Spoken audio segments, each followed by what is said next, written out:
sit down and talk with someone, being helpful to others, and then being attentive and being a good listener. Those are things that you can do to be likable, just as a start, okay? When people like us, they support us, right? And when people support us, they're willing to go the extra mile for us, right? And we know that in our role, we are responsible for affecting a lot of lives.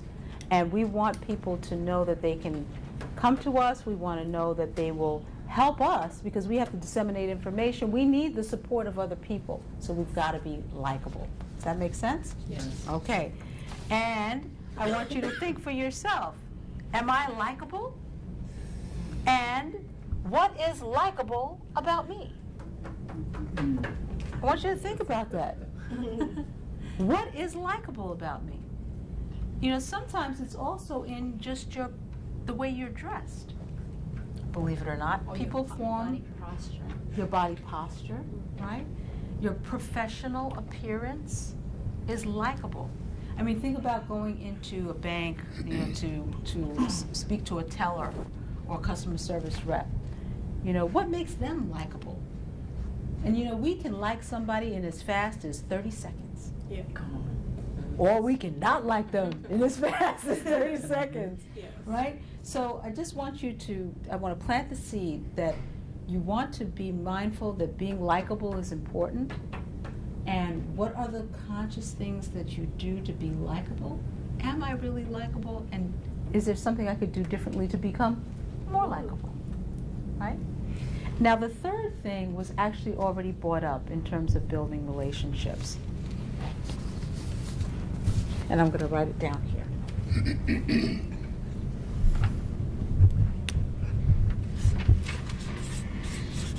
Focus on the interests of other people. I think you said that. Yes. Focus on the interests of the other person. Now, how many of you have ever met or worked with someone who you found talked all the time about themselves?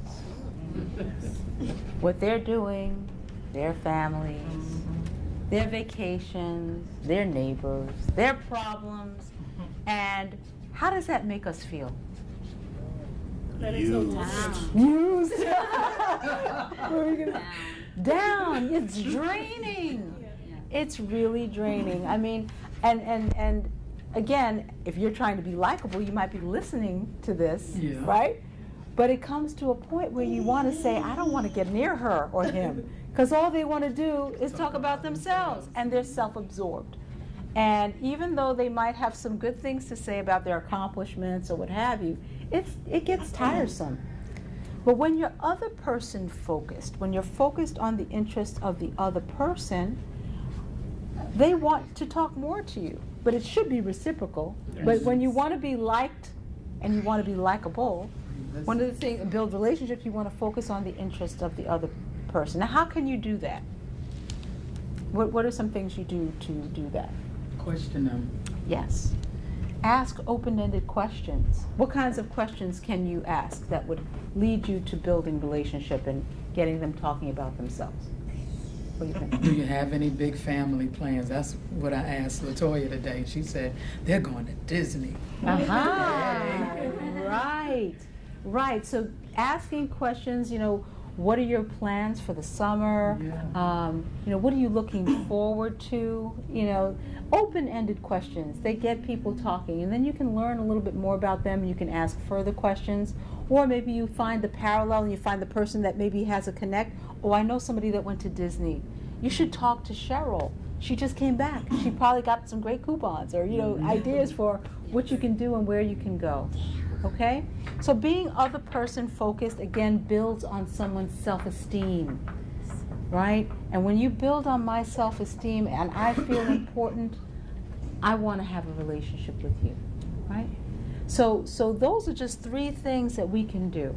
One of those things, both of those, 2 and 3, really do hinge upon your ability to communicate, right?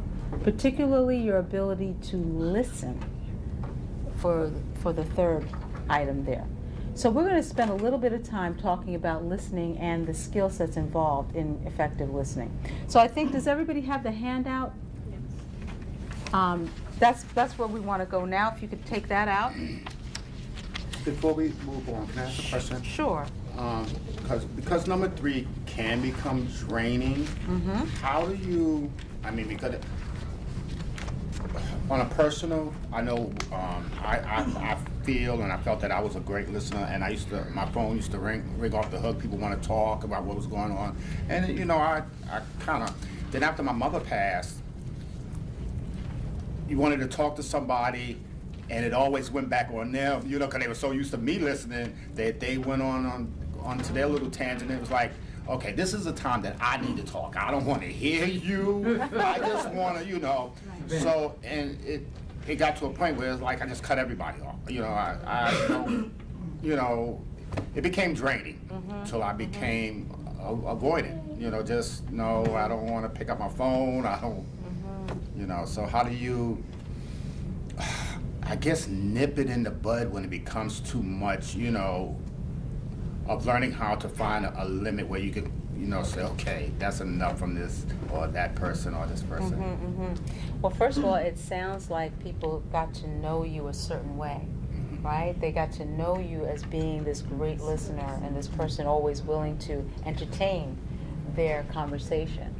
So, you know, for those situations, people are kind of used to you being a certain way. You'd have to then actually tell them, you know, which might feel a little awkward to you, and that's probably why you just stay away, rather than saying, you know, I'm really needing someone to listen to me now.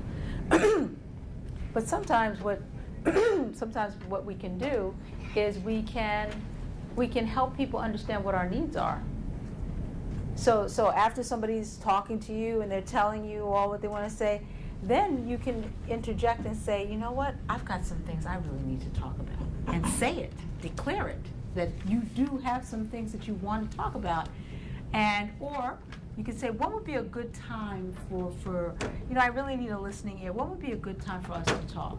This is after they would have already talked. Okay. Because then after people talk, they're much more willing to listen. Believe it or not, a lot of people don't have the patience to be listeners first, like we all are trying to be, right? So we have to then say, okay, I'm going to listen to you first, and then I'm going to say, you know, when would be a good time for you to listen? Because I got a lot of things on my mind too. Okay? Hope that helps a little. All right, so listening and hearing. Let's turn to page 2. Is there a difference between listening and hearing? Yes. Yes. What is the difference? Anyone have any thoughts? Listening, I believe, is when you hear them with understanding. Hearing, you hear noise, but you really don't understand what they're saying. Okay, good. Somebody want to add to that? Difference between listening and hearing.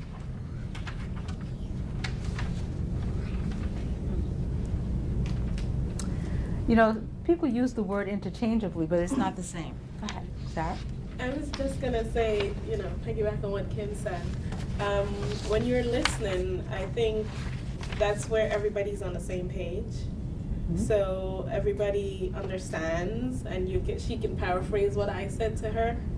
So we're all understanding the same conversation. She's not hearing something different from what I intend the conversation to be. So if you're hearing, it might be something that she thought I said, but wasn't actually what I meant. But if you're listening for everybody to be on the same page, then I think it's where, right, yeah, it's more a two-way stream, I think. Yes. Well, effective communication occurs when a message is interpreted as it was intended, right? So when I spoke, when I gave my message, you understood my message the same way as I intended you to understand it. That doesn't always happen, though, right? Of course. There's interference. Of course. I give a message and you have a different interpretation than what I intended. Right. Okay, that leads us down the path of misunderstandings and a lot of other problems. But hearing, how many of your children have had a hearing test? Okay, we might know somebody with a hearing aid, which means they have a hearing impairment. Hearing is the physical ability to transmit, your ear transmits sound waves from the eardrum to the brain. It's a physical ability is what hearing is. Listening is in placing an interpretation on what was heard, okay? So you're placing meaning to the transmission of the information. So people use that term, are you hearing me? But really it's, are you listening to me? Because we hear a lot of things. Mhm. We hear a lot of things, but we listen to what's important to us, Mhm. right? So just if you want to put the definition there, again, hearing is the physical ability to accept and transmit sound waves from the eardrum to the brain. And listening is the ability to put meaning to that transmission.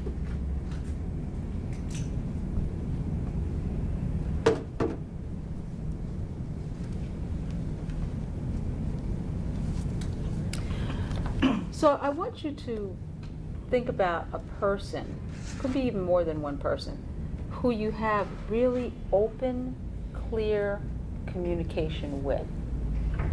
Someone that you feel that you have good communication with.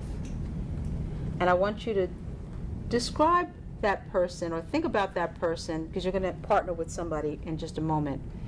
What makes the communication effective between the two of you? What makes it effective? And the second question is, how do you feel about your relationship with that person? Okay, so again, I'll repeat. You're going to think about someone you have a good communication with, okay? And I want you to have a partner with someone near you. What makes that communication open and effective? And what's your relationship like with that person? Okay, so quick connect. Just sit with the person sitting near you, if you could, and maybe welcome. If you could just, maybe the three of you could have a quick connect. That's okay.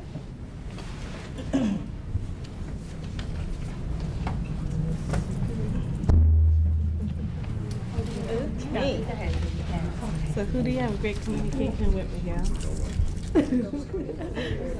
Really? Really? That's not good. Who do you have a good? Very good communication. My best friend. She lives in One of them is Florida. my mom. We talk every day on the phone. I think more But is mom. yeah, so it's normally, we're far away. So it's normally like catching up on what the day has been. What makes it Back open? and forth, back and forth. Sometimes we'll be on the phone for hours watching TV. Y'all talk about everything? Everything. Yeah. And how did you start?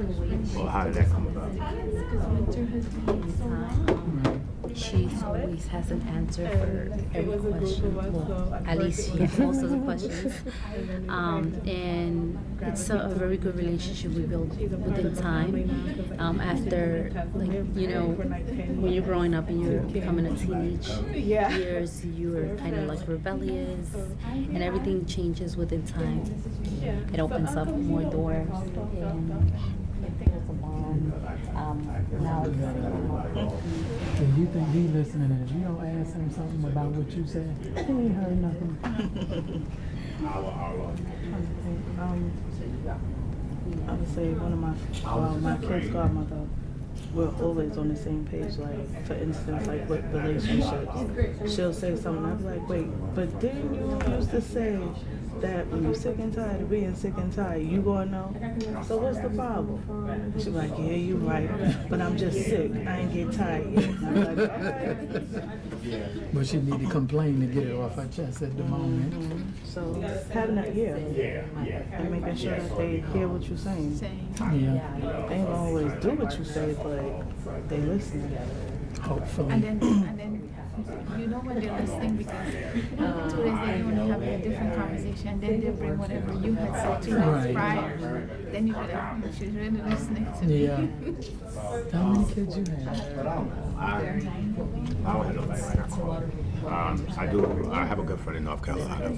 Keeps our communication. Probably will be the closest thing I have, but that only happens if I'm down there. So Oh, okay. I'm not going. I ain't call every now and then. Might call or something like that, but it But doesn't at least happen you on the do, regular. once you get there, at least you Yeah, do. yeah, me and him.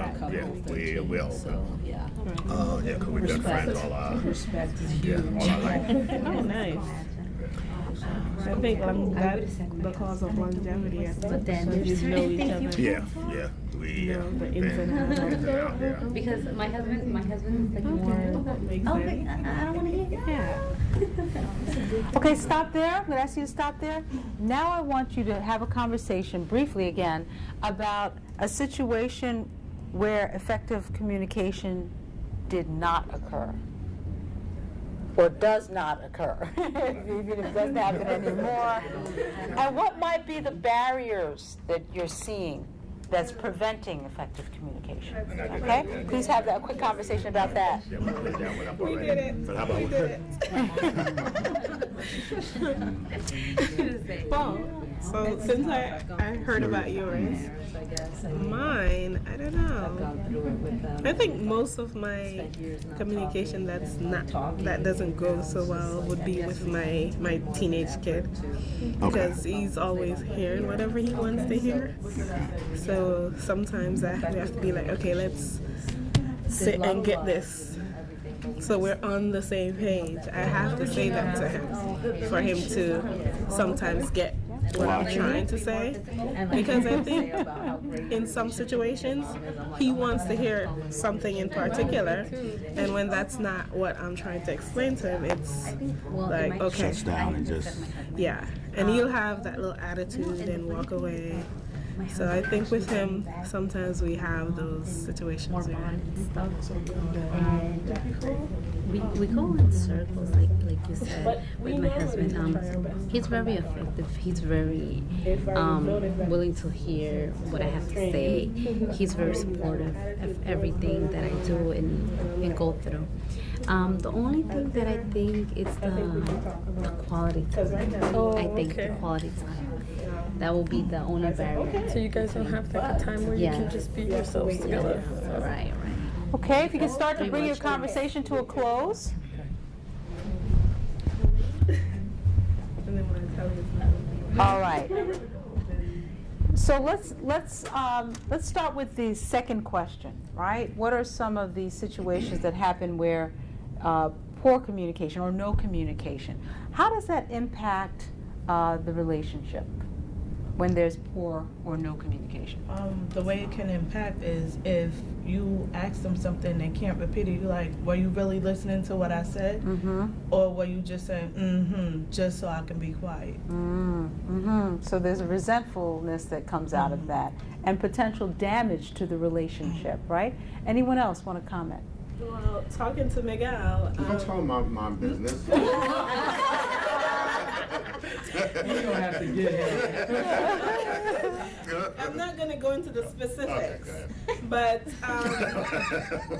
and I've known Miguel for a while, so and I do know based on that conversation that it does cause strain in his relationship. So sometimes it's a little tricky because Miguel does have a sarcastic wit, and not everybody can deal with that. Right? So, talking to him, I understand where he's coming from when he says it causes a strain, the other person shuts down, and then there's no more communication. Right. So, yeah. So when we have a barrier in communication, if we don't resolve it, it usually has like a ripple effect potentially in the longevity of the relationship. Anyone else want to comment about that? Okay, so we know that communication is key, and without it, we can't have relationships. This is not going to work, right? So let's take a look at, again, our handout, because listening being an integral part of communicating, that's where we're going to spend our next energies. So at the bottom of page 2, it says, listen to understand, not necessarily agree. And some people feel that when I'm listening to you and if I'm nodding, that I have to be agreeing with what you're saying. And you don't. You really don't. In fact, you can listen, you can even paraphrase and say, so you're saying. And now the person feels heard, now you disagree. Now you tell them how you feel or how you see it, your opinion, your difference. Because when people feel heard, when they feel that you have listened to them, they are then open to hearing another point of view. But what happens is we're trying to convince the person of our point of view at the same time as they're trying to convince us of their point of view, and then we get nowhere. Right. And we don't have mutual understanding. So when we listen, don't think that you have to agree. It's just, I'm just listening to you, right? So the keys here to listening: giving the sender your full attention. How do you do that? Pay attention and listen. Eye contact. So we're mindful of our non-feelings and the body language of the person, which means that while you're listening, you're observant. You're looking for what's called congruence, right? So sometimes a person will say something, but their body, oh, it's really exciting. I'm really excited about the trip.